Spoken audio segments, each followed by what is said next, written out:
Can I make this camera act like this one?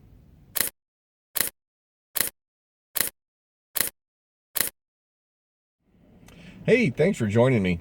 So this morning, Riley and I are out taking some pictures, but decided to do something a little bit different.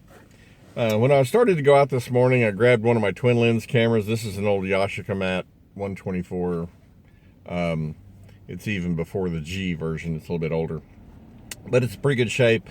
And I really love twin lens reflexes. I've got a couple of Mamiya C33s and a C2 and some lenses for the Mamiyas, and I've got 3 or 4 of these Yashicas. At one time in my life, I had a really nice Rolleiflex and a Rolleicord. I may have to find one of those again someday. But I really love the square format, and I love the waist level finder.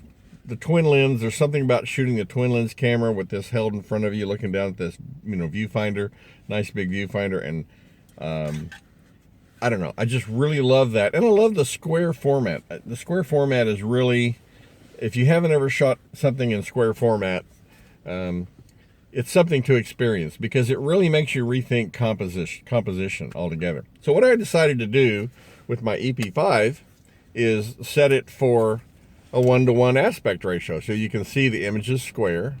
If I pointed at me, you can see it. And so I'm shooting the image square. I've chosen the Panasonic 20mm f1.7 lens.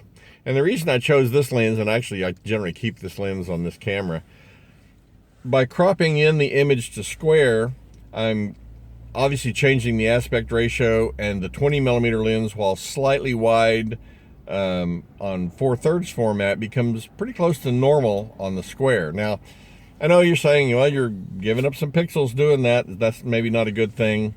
And this camera's only a 16 megapixel camera, but when I reduce this to a square image, a 1-to-1 aspect ratio, I did the math on it, and it comes out to right at 12 megapixel.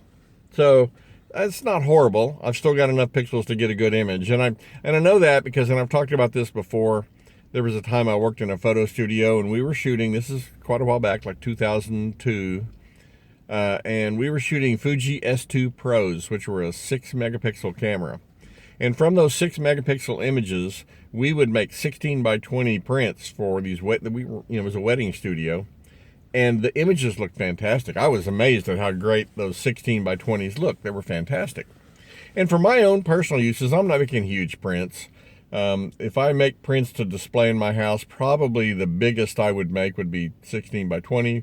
I really, generally, if I have something printed, it's going to be 11 by 14 or 8 by 10. I don't really go much bigger than that often. Anything else I shoot is really going to end up more in digital media than it is going to be in print. And, the biggest someone's going to look at it typically is going to be a laptop screen or a computer screen, maybe even a good-sized monitor. But even when I look at these images on a good-sized monitor, I think they look great. So for my purposes, and I'm not a professional out shooting stuff for clients that, that demand the extra image quality maybe that a bigger sensor would provide, the image quality is great. I love it. I think it's just fine. If you were shooting professionally and wanting to do square format images on a digital camera, I mean, obviously you could go buy a Hasselblad digital camera, and that would solve that issue. But even with a, something like a 24 megapixel or a 40 megapixel camera, you're going to have plenty of pixels left over when you switch to square format to have great image quality. And I think, there's a lot of times we crop images in just to get the composition corrected or more to what we want, and we lose some of the image anyway. But if you're shooting square, I don't think you'll have any real problem with image quality. So I'm using the tilt screen on this, or the screen flipped up like this, so that I can use it like a waist level finder. I can just look down at the screen, and it's very much then like shooting the twin lens camera, with its waist level finder held down in front of me.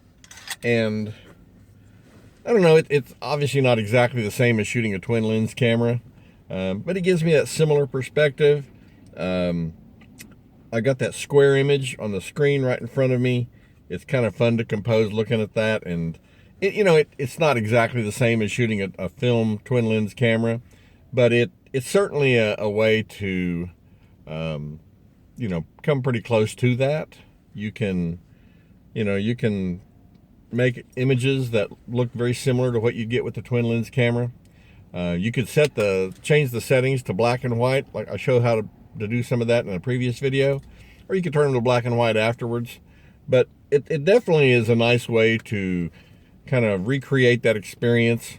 One of the good things is on a twin lens camera, a film camera, right and left are switched. So if I want to change the composition, I move right, things seem to kind of go the wrong way, and so that takes some getting used to. And with this, I don't have that issue, the image is correct. But anyway, it's kind of a cool way to open up some creativity, make you think about composition a little bit differently. If you've never shot square format, it is different than shooting in a rectangular format. You don't have portrait or landscape, it's just square. So whatever you shoot, you have to think about how that's going to compose. And, it's I think, just, again, a great way to open up some creativity to kind of get you out of your normal routine and be able to take some images that, are kind of unique.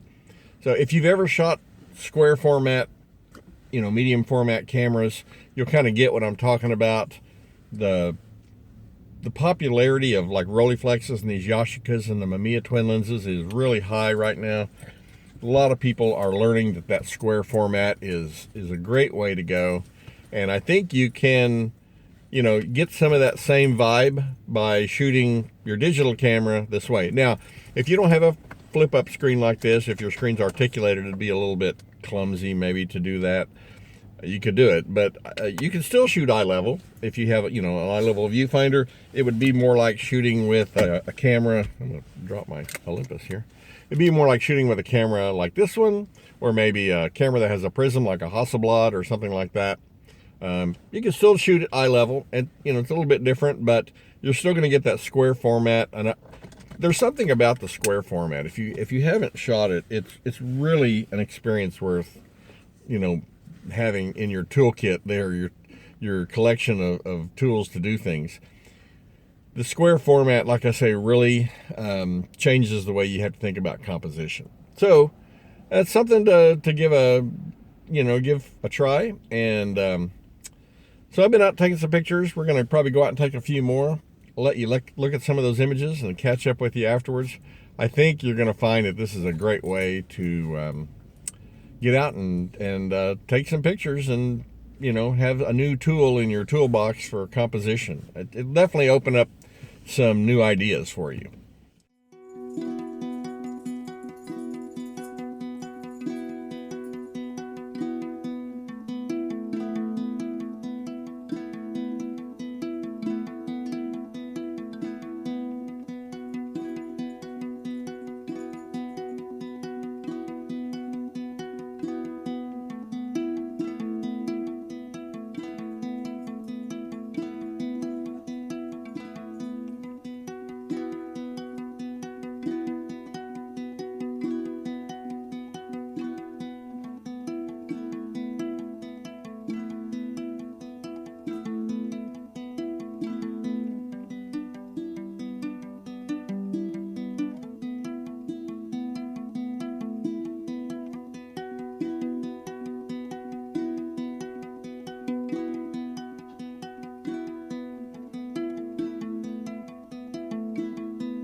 Well, I hope you enjoyed seeing those images.